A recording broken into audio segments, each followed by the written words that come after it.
¿Quién recuerda lo que se predicó la semana pasada?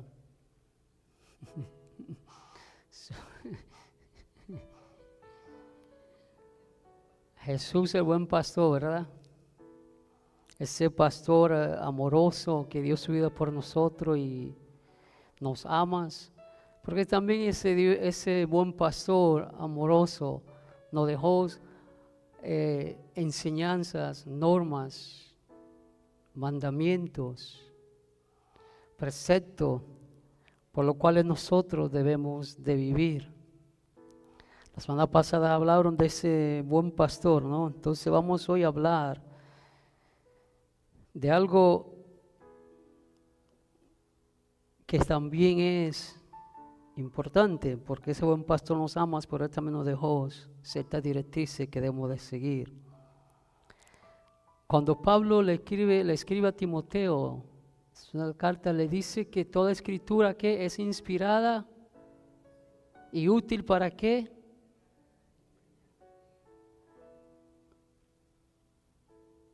Para redarguir. ¿Sabe lo que significa la palabra redarguir? Confrontar.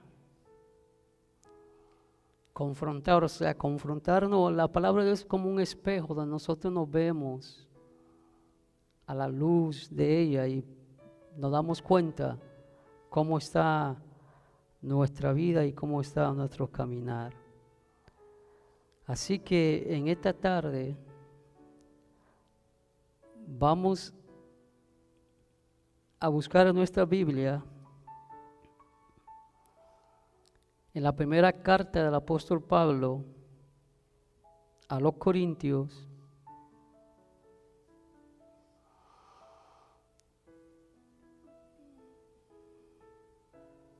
y vamos a ir al capítulo 10.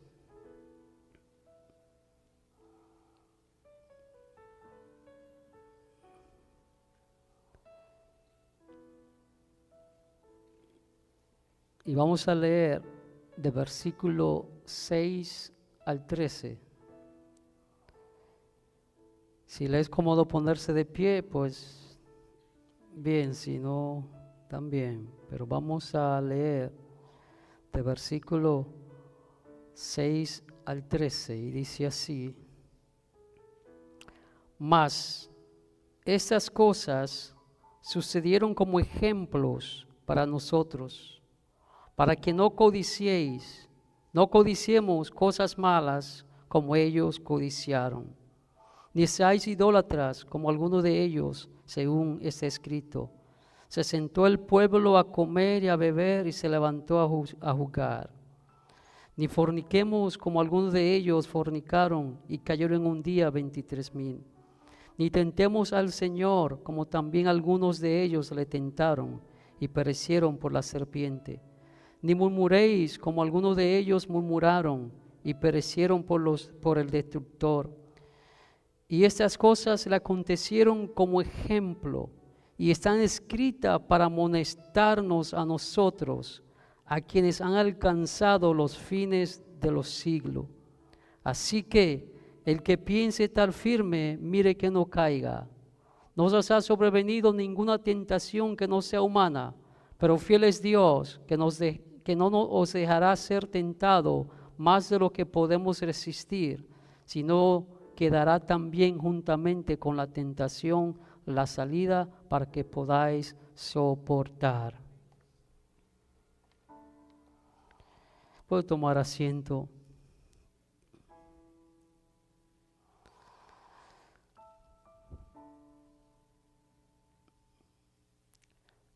A medida que nosotros nos descuidamos en nuestra vida espiritual, esos deseos carnales, esos deseos que combaten en nuestro ser, se hacen más fuertes. Y si nosotros queremos evitar las mismas plagas que vivió el pueblo de Israel en el desierto, debemos tener dominio propio, pero sobre todas las cosas, estar siempre agarrado de la mano de Dios. Contesto. El pueblo de Israel está viajando en el desierto.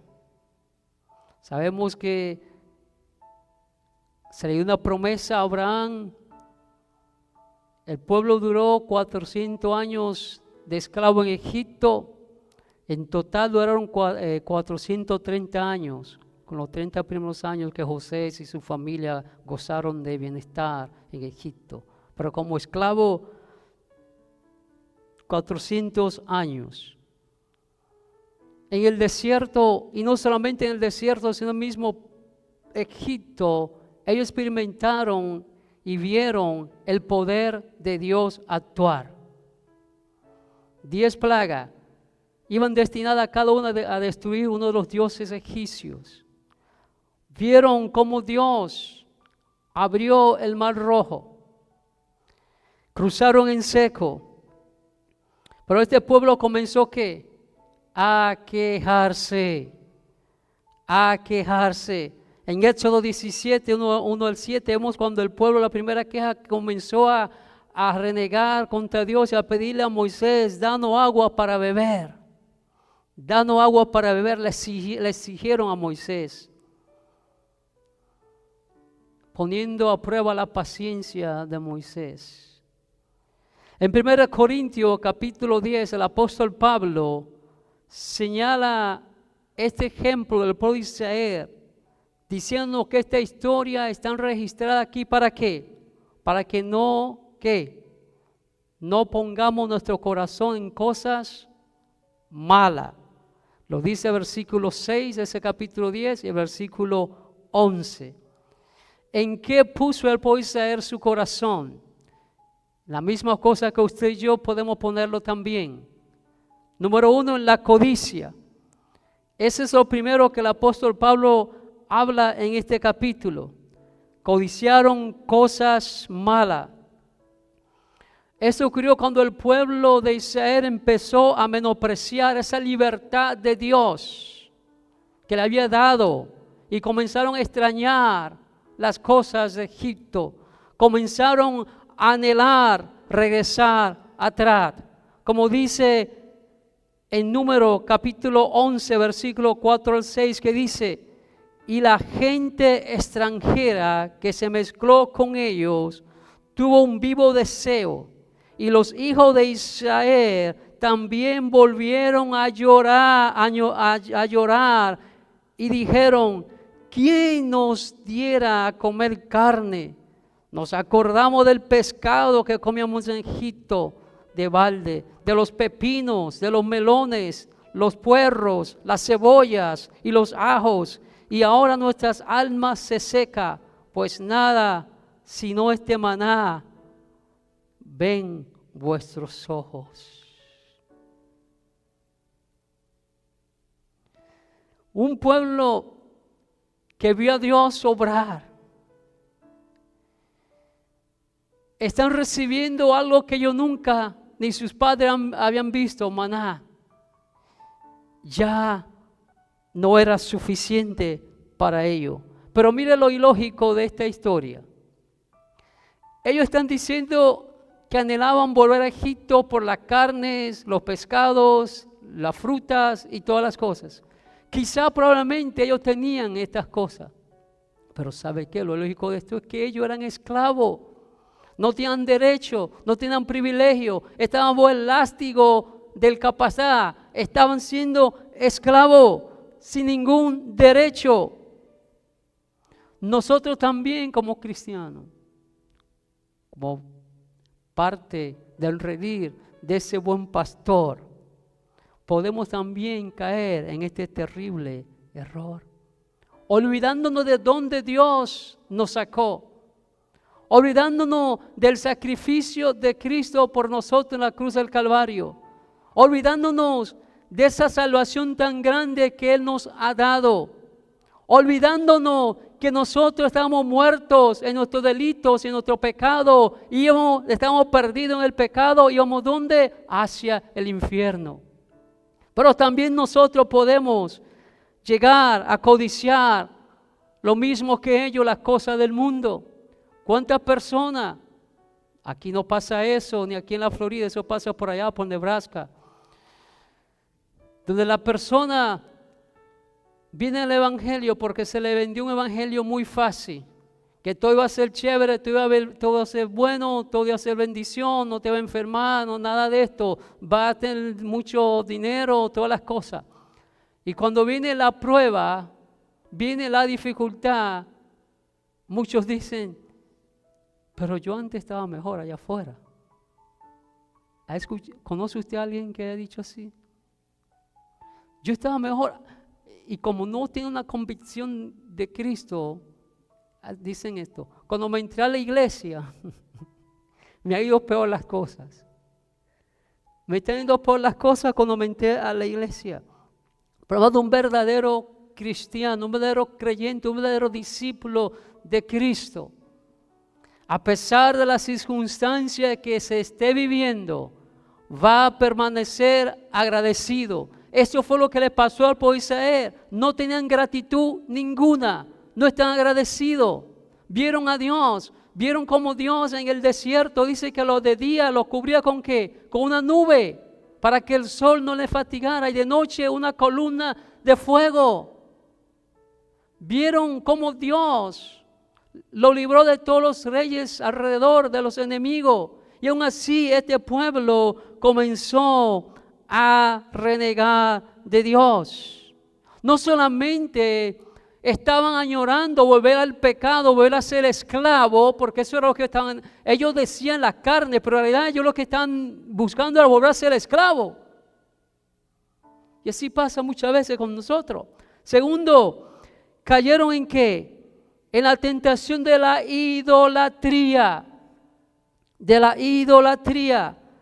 El apóstol Pablo dice a los Corintios, ni sea idólatras como algunos de ellos, según está escrito, que se sentó el pueblo a comer y a beber y se levantó a jugar. ¿Usted cree que están jugando deporte? Fútbol, baloncesto. Aquí la palabra jugar aquí, una palabra en hebreo que significa juegos sexuales. A jugar. Y eso, este pueblo, después de haber visto a Dios, cayó en la idolatría. Cuando Moisés, en el capítulo 23 de Éxodo, sube a Sinaí a recibir los 10 mandamientos, ¿qué hizo el pueblo? ¿Qué hizo el pueblo? Escuche lo que dice Éxodo 32. Dice así: viendo el pueblo que Moisés tardaba en descender del monte, se acercaron entonces a Aarón y le dijeron: levántate, haznos dioses que vayan delante de nosotros, porque a este Moisés, despectivamente, a este Moisés, el varón que nos sacó de la tierra de Egipto, no sabemos qué le haya acontecido. Él los tomó de las manos de ellos, los zarcillos que recogieron, y le dio forma con burrir, e hizo de ellos un becerro de fundición. Entonces dijeron, oiga esto, Israel, estos son tus dioses que te sacaron de la tierra de Egipto. Y al día siguiente madrugaron y ofrecieron holocausto, presentaron ofrenda de paz, y se sentó el pueblo a comer, a beber, se levantó a regocijarse. Amados hermanos, esta es una advertencia directa, no solamente para los corintios, sino también para nosotros. Lo más seguro que usted y yo podemos tener, si nos descuidamos de nuestra relación con Cristo, es caer también en la idolatría. Si quitamos nuestros ojos del Señor, podemos también nosotros caer en lo mismo que ellos. Recordemos que la iglesia de Corintios, esa ciudad, la idolatría era bastante fuerte. Era muy fuerte, a tal punto que habían templos de las dioses de los corintios, de los dioses, donde se practicaba ¿qué? Orgías. Habían templos, habían prostitutas en los templos de ellos, donde se hacían fiestas, banquetes, y esos banquetes conllevaban a esta fiesta pagana de inmoralidad sexual. Entonces Pablo le está diciendo a los corintios, cuidado si ustedes vuelven nuevamente a su viejo estilo de vida, porque ciertamente ellos habían entendido y madurado, pero a veces nuestra madurez nos hace arrogante, nos hace orgulloso y pretendemos que no podemos caer. Ellos entendían que comer comida que haya sido dedicada a los ídolos no era nada, no era malo. Aquellos que han alcanzado madurez, ¿verdad? Pero Pablo no solamente le está diciendo, no es la comida, es que hay algo mal. El problema es que se van a los templos, a la fiesta, comen la comida y estas fiestas terminan en orgía donde hay bailes eróticos y se termina en la fornicación. Amados hermanos, también es importante recordar que la palabra fornicación no solamente en la Biblia, cuando en el Antiguo Testamento y en la Biblia completa habla de fornicación, tiene dos vertientes. Una es, ¿verdad?, la fornicación física, sexual, pero también está la fornicación espiritual. Muchas veces Dios usó esto para mostrarle al pueblo cómo ellos habían fornicado contra Dios yéndose tras otros dioses. O sea que no solamente es la parte física, sino que también es la parte espiritual. Entonces, esta fiesta, ¿verdad? La comida acompañaba una fiesta. Esta fiesta eran bailes eróticos que terminaban en un desorden, como dirían en mi campo, en un revolú. En un revolú donde había de todo para todo. Pero esto es lo que Pablo le está diciendo. Recordemos, y cuando estudiamos el libro de los Hechos, ¿cuántos se recuerdan? Cuando hablamos de la iglesia de Corintios, ¿dónde está ubicada esa iglesia? Que era la idolatría, era la orden del día. Ellos venían de eso. Y Pablo le está diciendo, recuérdense que de la misma manera que Dios liberó a Israel de la mano de Faraón, y ellos volvieron a la idolatría, ustedes también están propensos a caer en ello, porque eso es lo que los rodea. Viven en un mundo que cada día se pone más malo. Por eso debemos nosotros armarnos, debemos nosotros tomar, como yo siempre digo, la palabra favorita, decisión intencional de cada día decir, hoy voy a vivir para Cristo. Hoy yo decido agradar a Dios. Hoy yo decido guardarme para el Señor. No solamente cayeron en la codicia, desear volver nuevamente hacia atrás, a la esclavitud. No solamente cayeron en la idolatría, abandonando a Dios. Yo me imagino, puse un poco la imaginación. Aarón, siendo el hermano de Moisés, me dice la presión que debo haber tenido Aarón. Moisés sabrá Dios, este era el día 39. No sé, Moisés 40 días ya. Y van pasando los días. Y vino que empezaron, oye, este tipo se lo comió un oso por allá arriba. Este tipo miró y se dio cuenta que esto no era fácil y por ahí cogió camino. Porque no creyeron la promesa de Dios. No confiaron en lo que Dios había dicho. Usted dice, pero bueno, este Aarón fue también mal. ¿Por qué? ¿Por qué se dio a eso? Bueno, amados hermanos, ¿cuántos salieron de Egipto? Más o menos. Dice que 800,000, pero eso es sin contar las mujeres y los niños. O sea, imagínense, vamos a decir, para ser conservador, 1 millón de gente que le estén a usted. Mira, yo creo, dice Aarón, no hombre, no le hago uno, denme todo lo que quieren, hago 10, pero déjenme quieto. Y a veces, amados hermanos, la misma incredulidad del pueblo afecta a los demás. Porque fíjese que todo el pueblo cayó en esto. Luego habla de la inmoralidad sexual, dice el versículo 8, ni forniquemos como algunos de ellos fornicaron y cayeron en un día 23,000. ¡Wow! Si Dios obrara hoy día como obró en el Antiguo Testamento, gracias por ese versículo de Jeremías, de Lamentaciones, tu misericordia, por tu misericordia no hemos sido consumidos. ¿Sabes lo que? Y lo triste de esto es que aún después de ver esto, ellos siguieron todavía quejándose, ellos siguieron todavía siendo infieles. 23,000 personas.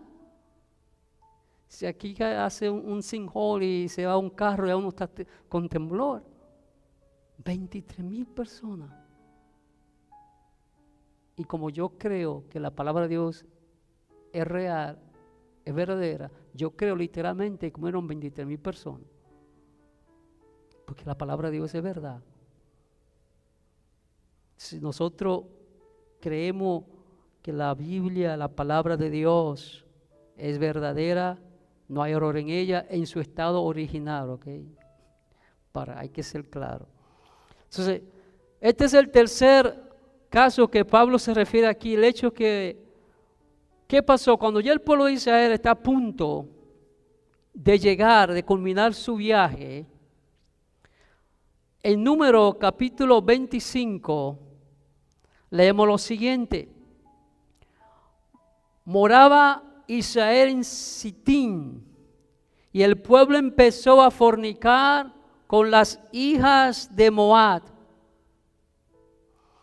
las cuales invitaban al pueblo a los sacrificios de sus dioses, y el pueblo comió y se inclinó a sus dioses. Así acudió el pueblo a Baal-peor, y el furor de Jehová se encendió contra Israel.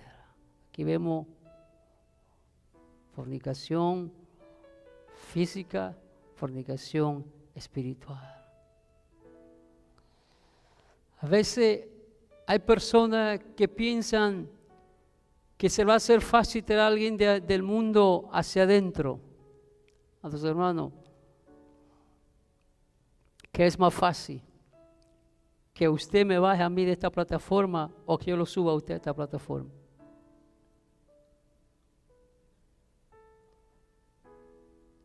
Se me empuja y yo caigo, pero yo tengo que hacer mucha fuerza. Y a veces cometemos esos errores. Eso no pasa aquí tampoco, eso pasa allá en Massachusetts. Nadie de Massachusetts por aquí. Especialmente a los juventud, no, yo no importa, yo la traigo para el Señor, yo me la gano para Cristo.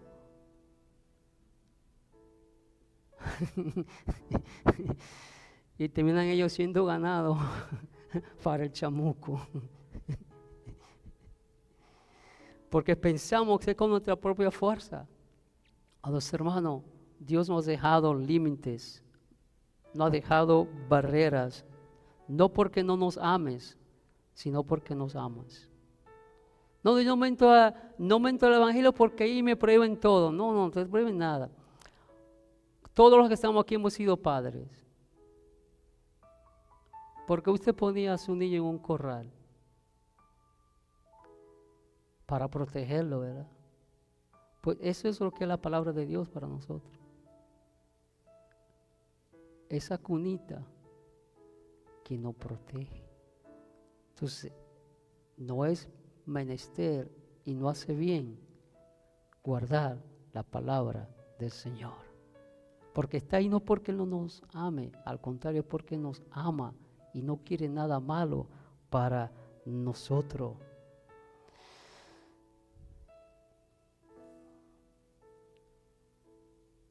Hay un versículo en la Biblia que es un poco controversial. No lo incluye aquí, pero lo voy a mencionar. Está en Génesis. La controversia de que si, con qué se casan los hijos de Dios. Pero ese pueblo era desde Génesis. Siempre fue así. Siempre andaba buscando otras cosas para alejarse de Dios. Aquí vemos cómo ellos empezaron a casarse, a meterse, a convivir con las hijas de Moab. Dios, amados hermanos, es claro en su palabra. ¿Cuántos se recuerdan o han leído el libro de Esdras? Ese libro es fuerte, hermano. Porque fíjense que Dios, el Dios que usted y yo le servimos, aunque muchas personas toman esta palabra mal, el Dios nuestro es celoso. Lo dice. Cuando el pueblo recupera la ley y Esdras empieza a leer el libro de la ley, ¿qué es una de las cosas que Esdras le dice al pueblo? Envíen sus esposas a su pueblo. ¿Por qué? Porque muchos de ellos habían casado con personas que no eran parte del pueblo escogido.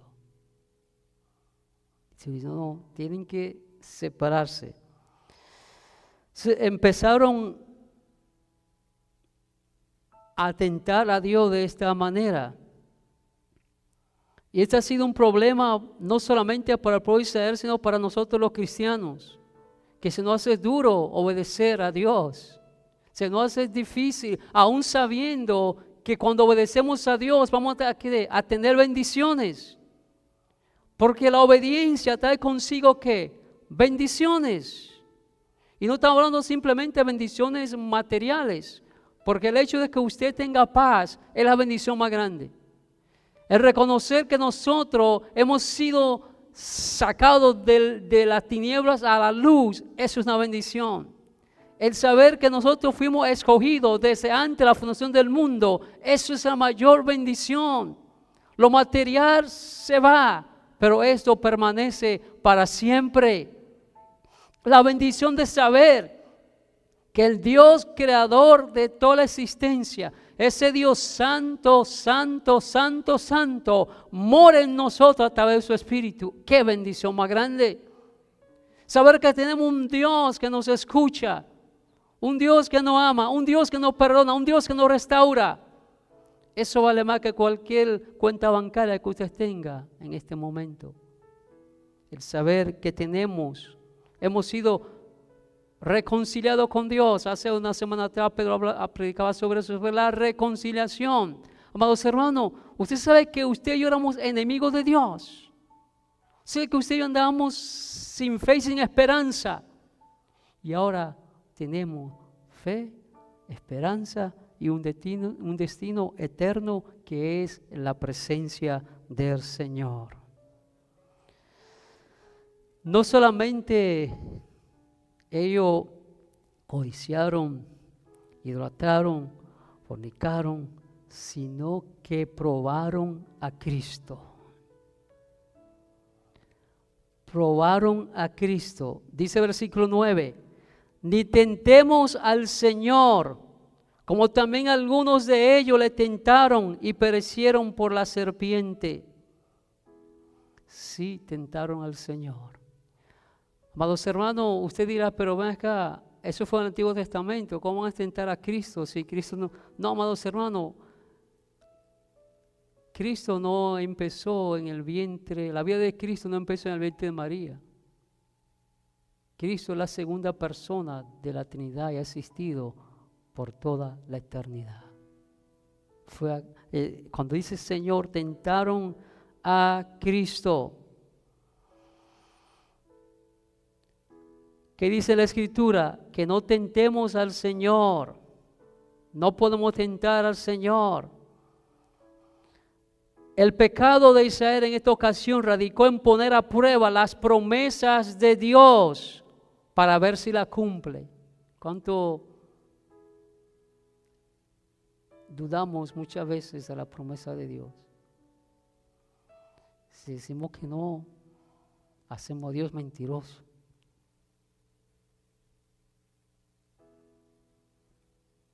Este pueblo quiso poner a prueba la promesa de saber si Él la cumplía o no, en vez de caminar por fe, en vez de caminar por fe.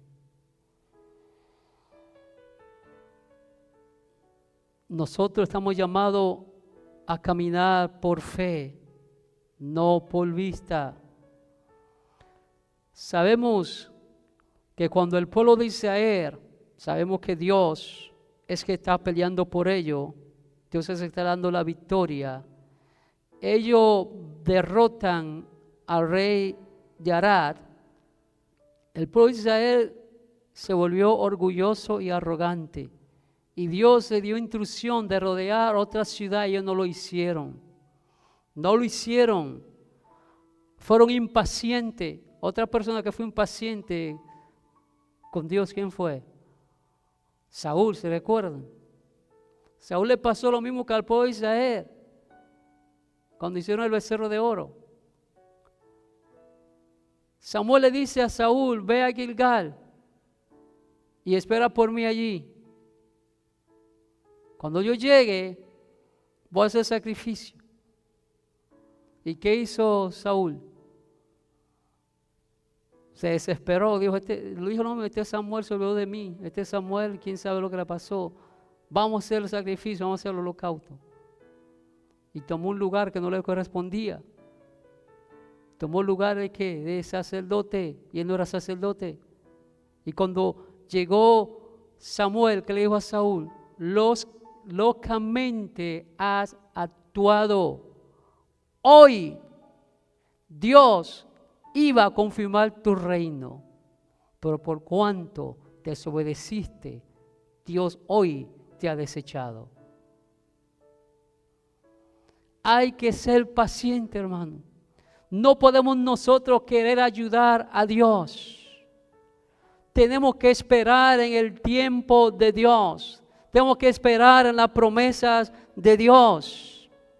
Se volvieron impacientes, blasfemaron contra Dios, acusaron a Moisés, rechazaron el maná y clamaron por agua.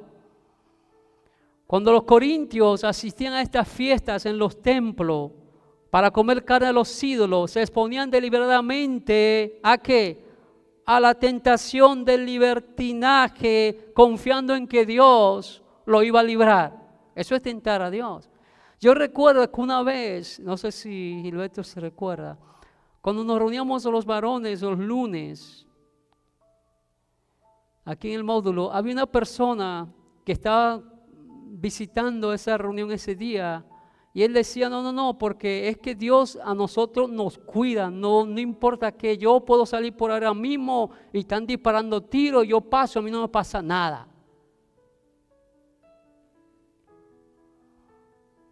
Eso es tentar a Dios. Dios no tiene que cuidarte. Dios no tiene que hacer lo que tú digas. Eso es porque dice el proverbio que el sabio mira el mal y se aparta de él, mas el necio que hace corre hacia el mal. Y aquí está hablando que ellos decían: no, yo asisto, como hay personas que dicen: no, yo voy a aquel lugar, a mí no, yo voy a resistir, yo no voy a caer, yo voy a resistir y no importa que estén haciendo lo que estén haciendo y yo no voy a. Pueda que sí. ¿Verdad? Existe la probabilidad de que usted pueda resistir. Pero si no hay necesidad de exponerse a eso, no se exponga. No, yo entro ahí, a mí no me pasa nada. Tengamos cuidado, eso es tentar al Señor. Eso es tentar al Señor. Y nosotros no podemos poner al Señor a prueba pensando que Él nos va a proteger. Cuando nosotros ponemos a prueba al Señor, de una manera imprudente lo estamos tentando. Fue lo mismo que Satanás hizo con Jesús. Satanás quería que Jesús tentara al Padre. Si eres hijo de Dios, tírate por este peñasco y Él enviará a sus ángeles a cuidarte. Si eres hijo de Dios, convierte esa piedra en pan. Estaba buscando que Jesús tentara al Padre. Nosotros como cristianos debemos ser cuidadosos de no probar a Dios. No podemos probar a Dios para ver si realmente Él va a cumplir la promesa que Él dijo. Como hay personas, dice que tomarás serpiente en tu mano y no te harán daño. ¿No? Hay personas que hacen eso literalmente y muchos han salido mordidos. Eso es tentar a Dios. Debemos de tener cuidado porque nosotros debemos caminar siempre. ¿Por qué? Por fe, no por vista. No podemos caminar nuestro caminar cristiano por lo que vemos, por lo que sentimos, por lo que escuchamos. Es por fe. Jesús nos dijo, el que viera mi imagen en una tortilla,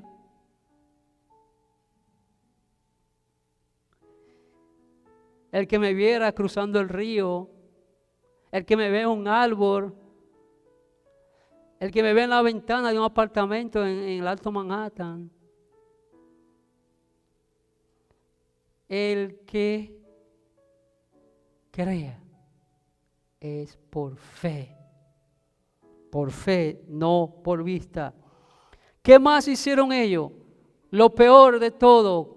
Si lo demás anterior es malo, imagínense lo que viene todavía aún es peor. Murmuraron contra Dios. Dice versículo 10. Ni murmuréis como algunos de ellos murmuraron y perecieron por el destructor. Su ejemplo negativo, amados hermanos, debe recordarnos que debemos estar en guardia. Porque es fácil renegar, es fácil renegar contra Dios, es fácil quejarse, es fácil blasfemar contra Dios. No podemos vivir nuestra vida cristiana en el control remoto. Debemos de cuidar nuestra mente, nuestros corazones. Durante el peregrinaje del pueblo de Israel por el desierto, entre Éxodo a Deuteronomio se mencionan por lo menos 10 veces, 10 murmuraciones del pueblo de Israel contra Dios. Amado, ¿sabe lo que es? La murmuración es sinónimo de qué? De duda, de incredulidad. Ellos murmuraron. Tenían maná, ya esto no sirve, queremos carne. Les mandaron codornices hasta que se le llenó, hasta que le dio perpejía, como dirán en mi campo. Y aún se quejaron. Un pueblo que ni siquiera el calzado se le dañó. Sus ropas se mantuvieron intactas.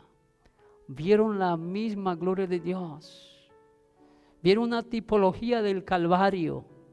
Cuando la serpiente lo estaba picando y que Dios le dice a Moisés, levante una serpiente y el que mire a ella será salvo. Es una tipología del Calvario. Vieron todas esas señales.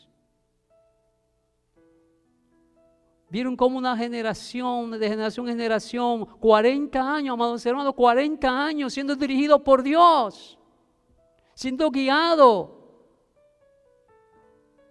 mirando su protección, su provisión, su cuidado, su fidelidad. Y lo mismo que pasó allá, también hoy día pasa aquí donde nosotros por las circunstancias que atravesamos en nuestra vida, por los problemas, las dificultades, las pruebas, las tribulaciones. ¿Y dónde está Dios? ¿Alguien ha dicho así alguna vez? Señor, ¿dónde tú estás? Él está siempre en su trono, Él donde siempre ha estado. ¿Y por qué yo? ¿Y por qué a mí? ¿Y por qué esto? Mira, Señor, si yo soy un buen cristiano, yo soy una buena cristiana, yo me levanto a las 4 de la mañana a orar. Yo diezmo de todo. Voy todos los días al servicio. Amado, Dios es soberano. En el momento que nosotros como cristianos entendamos esa parte de Dios, vamos a tener paz. Porque Dios es soberano.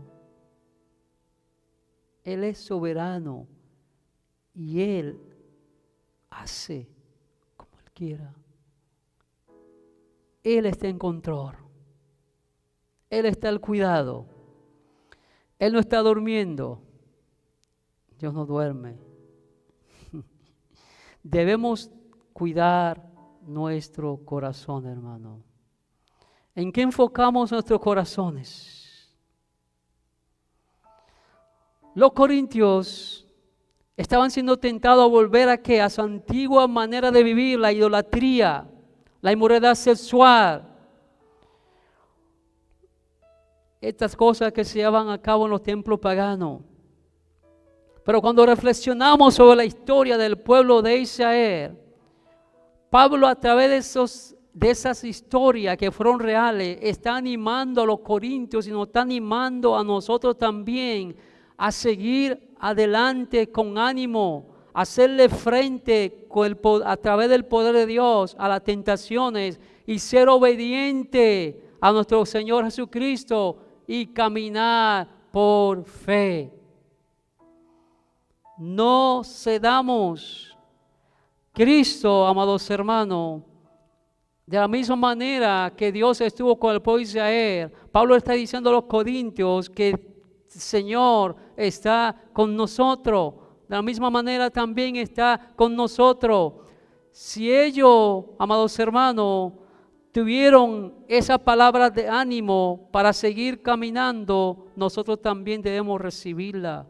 Nosotros también podemos vivir una vida íntegra. Nosotros también podemos vivir una vida que agrade a Dios. Nosotros también podemos vivir una vida sin quejarnos, sin murmurar, sin idolatrar y siendo fiel al llamado que Dios nos ha hecho. Pero eso se logra solamente cuando nos mantenemos nuestra mirada en Cristo. Nuestra mirada en Cristo. Cuando ponemos la mirada en las circunstancias, en las situaciones o en otras personas, no vamos a poder caminar de la manera que Dios desea que caminemos. Porque cada uno de nosotros somos pecadores. Si nuestra mirada debe estar puesta en Cristo. No todo es malo en este pasaje, amados hermanos. Hay cosas buenas. El versículo 13 nos da un ánimo y una esperanza y un consuelo tremendo. ¿Por qué? Porque Dios no nos permitirá que seamos tentados, probados más de lo que podamos serlo. Dios no va a permitir eso. Siempre habrá una salida. Ahora, por supuesto, nosotros tenemos que elegirla. Entonces tenemos que escoger si cedemos o retiramos. O sea, Él nos da la salida, pero es nosotros en caminar por esa salida. Él siempre va a proveer una salida. No hay, amados hermanos, no hay racionalización válida para nosotros conscientemente caer en estas cosas. No importa las dificultades, no importa los tiempos difíciles, el sufrimiento, el serse víctima, nada de eso es excusa para ceder a la tentación de desobedecer a Dios. No, es que cuando yo estuve trabajando en el área de VIH y SIDA, Tengo un programa de radio de educación, de educar sobre prevención. Entonces se tomaban llamadas y uno siempre le estaba a la persona, ¿no?, a protegerse del virus y lo educaban. Entonces hacían personas llamadas, pero ay, que mire, Señor, si nosotros solitos aquí, nuestras esposas en otros países, imagínense, eso no es excusa.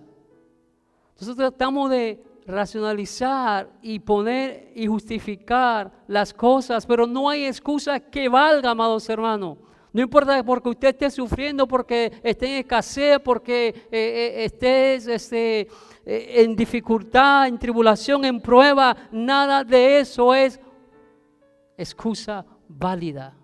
Tenemos la palabra de Dios, tenemos al Espíritu Santo, tenemos a Dios con nosotros. Hay salida. Dios, amados hermanos, Él sabe lo que tú puedes llevar. Él no te va a dar a ti más, un poco más de lo que tú puedes llevar. Él sabe cuál es tu fuerza. Él sabe que tú solamente puedes cargar 50 libras. Pues 50 libras Él te va a dar. No te va a dar 51 en 52. Él te va a dar 50. Él te va a dar de acuerdo a tu fuerza. Amados hermanos, los israelitas no tenían que hacer nada de esto, porque tenían a Dios con ellos. Los corintios tampoco tenían que hacer nada de esto, y nosotros tampoco. Para eso está escrita esta palabra. Dios, amados hermanos, es sabio. Nunca, nunca, pero que nunca, vuelvo a decir, nos vas a dar algo que nosotros no podamos soportar. Siempre habrá un camino para salir de la tentación. Tenemos pleno, amados hermanos, tenemos pleno ejemplo aquí que nos estimulen a huir del pecado y serle fiel a Dios. Nosotros, cada uno de nosotros estamos propensos, por eso dice el versículo, el que esté firme, mire que no caiga. Amados hermanos,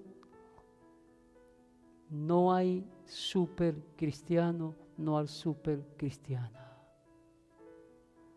Somos pecadores redimidos en proceso de santificación y glorificación.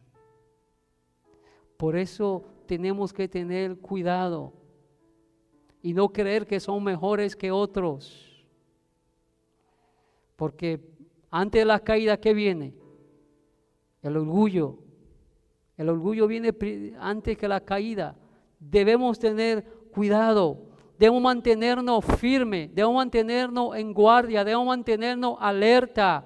Debemos mantenernos vigilantes. Debemos mantenernos agarrados de Dios. Esto es lo único. El temor a Dios es la única garantía y seguridad que nosotros tenemos para no caer en tentaciones. El temor de Dios que ha sido derramado en nuestros corazones, amados hermanos, el temor a Dios que hay en nuestros corazones es la gran seguridad para nosotros no caer en tentación. No en la fuerza suya, no en lo mucho que usted ore, no en lo mucho que usted ayune, no en lo mucho que usted lea la Biblia. Es el temor de Dios. Hay personas que te dicen cuántos versículos tiene la Biblia y cuántos capítulos. Tiene 3,000, qué sé yo, cuántos versículos. Lo podemos tener aquí, pero ha llegado aquí.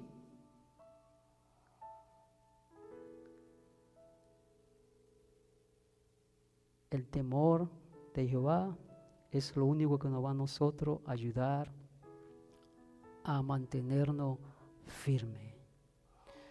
Amados hermanos, este es un pasaje de advertencia sobre los peligros de las tentaciones cuando nos alejamos de Dios. Cuando nos alejamos de Dios, cuando descuidamos nuestra vida espiritual, cuando descuidamos nuestra relación personal con Cristo, estamos propensos alejarnos de la gracia de Dios y caer ya sea en la murmuración, en la idolatría, en la codicia o en otras cosas de las que hemos hablado. Esto está aquí, como dice el apóstol Pablo, para enseñanza en nosotros. No seamos simplemente lectores, oidores de la palabra de Dios, seamos hacedores de la misma. Cada historia, cada evento registrado en la Biblia es para ayudarnos nosotros a mantenernos firmes, caminando, mirando a Cristo. No hay excusa. No hay excusa que valga. Que Dios nos ayude a siempre tener el temor de Él en nuestros corazones, a depender de su poder y no de nuestra fuerza. Que Dios nos ayude a mantener nuestra mirada en Cristo. Porque si la quitamos de Él, siempre nos va a pasar lo que le pasó a Pedro, no a nuestro hermano Pedro aquí presente, sino a Pedro el apóstol. Quitó la mirada de Jesús y ¿qué pasó? Se hundió. Y así pasa con nosotros cuando estamos en una prueba, una tentación. Si quitamos la mirada de Jesús, vamos a ceder. Miremos a Cristo, autor y consumador de nuestra fe. Damos gracias a mi Dios por la advertencia de hoy. Te damos gracias, Señor. Ayúdanos, Espíritu Santo, a meditar sobre esta palabra, que aprendamos del ejemplo escrito en esta porción bíblica. El mismo apóstol Pablo dijo que estas cosas están escritas para enseñanza a nosotros, para que no cometamos los mismos errores. Ayúdanos, Señor. Sabemos que vivimos en un mundo que cada día va de mal en peor, pero también sabemos que contigo, Señor, podemos navegar sobre este mundo y mantenernos íntegro delante de ti, Señor Dios amado. Que cada uno de nosotros que estamos aquí presentes podamos, al salir de este lugar, meditar sobre esta palabra, ir a nuestros hogares y volver a leer esta porción bíblica, y que podamos, Señor, hacer un compromiso contigo, un compromiso intencional de que nosotros vamos a permanecer firme mirándote a ti, Señor. Ayúdanos que somos débiles, mi Dios. Aumenta nuestra fe, mi Cristo. Y ayúdanos a perseverar en el camino que tú has trazado para nosotros. En el nombre de Jesús. Amén.